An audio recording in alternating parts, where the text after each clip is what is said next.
ওরা দুজনেই প্রসাদ দেব। জয় রাধে জয় রাধে জয় জয় শ্রী রাধেশ্যাম।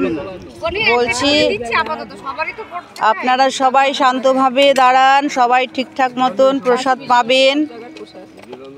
আমার ছেলে কৈলাস ঘুরতে গেছিল, সেখান থেকে এসে আপনাদের প্রসাদ খাওয়াচ্ছে। আপনারা আশীর্বাদ করেন, ও যেন আপনাদের প্রতিদিন খাবার দিতে পারে। আর ওর কৈলাস যাত্রার সঙ্গী ছিলেন এই যে গোবিন্দদা, আর এই যে আর একজন, ওনার নাম হচ্ছে নবদা। যাই হোক, ওনারা আমার এই ছেলে গৌতম ওর কৈলাস যাত্রার সঙ্গী ছিলেন। আরও অনেকে ছিলেন, অনেকে মিলেই গেছিলেন। যাই হোক, এখন বর্তমানে দুজন এখানে উপস্থিত আছেন। যাই হোক, আমরা খুব খুশি। দাঁড়াও দাঁড়াও, প্রসাদ পাবে, লাইনে দাঁড়াও, পাবে, সবাই পাবে। তুমি দাঁড়াও তো, দেখি কি ব্যবস্থা করা যায়, পেছনে দাঁড়াও।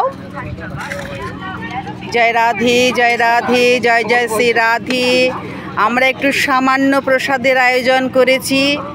এটাই আমাদের, আমরা যে একটু প্রসাদ খাওয়াতে পারছি, এটাই আমাদের পরম তৃপ্তি, পরম আনন্দ। আমার ছেলের ইচ্ছা, আমার ইচ্ছা যে আমরা সপ্তাহে 7 দিন প্রসাদ দেই, কিন্তু গোবিন্দ আমাদের সম্ভব সেটা করে দিচ্ছে না। গোবিন্দ ব্যবস্থা, আমরা সপ্তাহে 7 দিনই প্রসাদ বিতরণ করব। জয় রাধে জয় রাধে জয় জয় শ্রী রাধেশ্যাম।